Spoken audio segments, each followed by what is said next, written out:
નમસ્કાર મિત્રો, વિડીયોમાં તમારું સ્વાગત છે। મિત્રો આજે આપણે વેસ્ટમાંથી બેસ્ટ વસ્તુ બનાવવા જઈ રહ્યા છીએ। તો મિત્રો તમારે સૌપ્રથમ ગેસ ચાલુ કરવાનો છે। ત્યારબાદ તમારા ઘરે જે ડિસમિસ હોય અથવા ડિસમિસ ના હોય તો કોઈ સૂયો હોય લોખંડનો, એને મિત્રો તમારે આગળના ભાગને ગરમ કરવા માટે મૂકી દેવાનો છે। તમે જોઈ શકો છો એકદમ વ્યવસ્થિત ગરમ થઈ જાય ડિસમિસ કે સૂયો।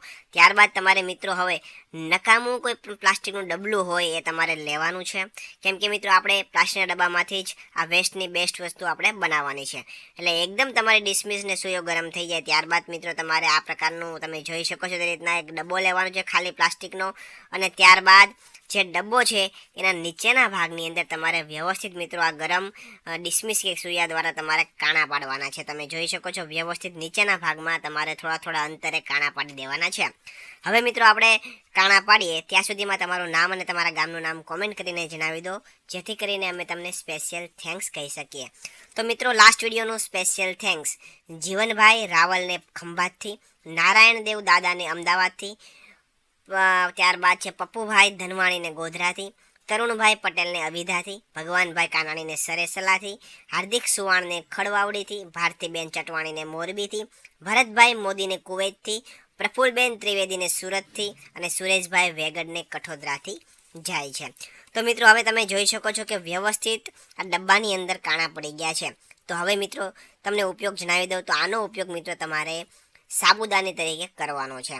હવે મિત્રો તમને જણાવી દઉં કે આપણે જે કપડાં ધોવાનો સાબુ વાપરતા હોય, જે મિત્રો વધારે પ્રમાણમાં પાણીમાં પડ્યો રહેતો હોય, જેથી કરીને સાબુ છે મિત્રો પાણીના સંપર્કમાં આવીને ઓગળી જતો હોય છે અને ઝડપથી સાબુ તમારો ખતમ થઈ જતો હોય।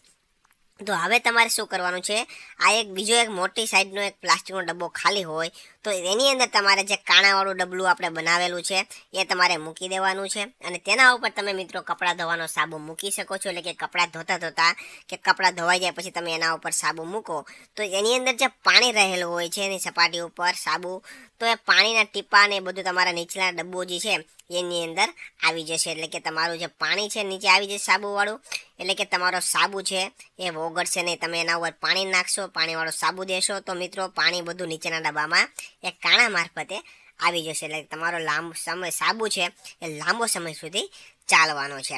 તો મિત્રો આવી રીતના તમે વેસ્ટમાંથી બેસ્ટ વસ્તુ તમે બનાવી શકો છો। તમારી પાસે સાબુદાની ના હોય તો આવી રીતના તમે પ્લાસ્ટિકના ડબ્બાનો ઉપયોગ કરીને આ પ્રકારની સાબુદાની બનાવી શકો છો। તમે કપડાં ધોવાનો સાબુ પણ મૂકી શકો છો અને નાવાનો સાબુ પણ મૂકી શકો છો। તો મિત્રો તમને જો અમારો આ વિડીયો પસંદ આવ્યો હોય તો વિડીયોને લાઇક કરી દેજો, શેર કરી દેજો, અને મિત્રો આવા જ નવા વિડીયો જોવા માટે આપણા ફેસબુક પેજને ફોલો કરી દેજો અને યુટ્યુબ ચેનલને પણ મિત્રો તમે સબસ્ક્રાઈબ કરી દેજો। તો મળીશું નવા વિડીયોમાં, ત્યાં સુધી રજા આપો, ધન્યવાદ।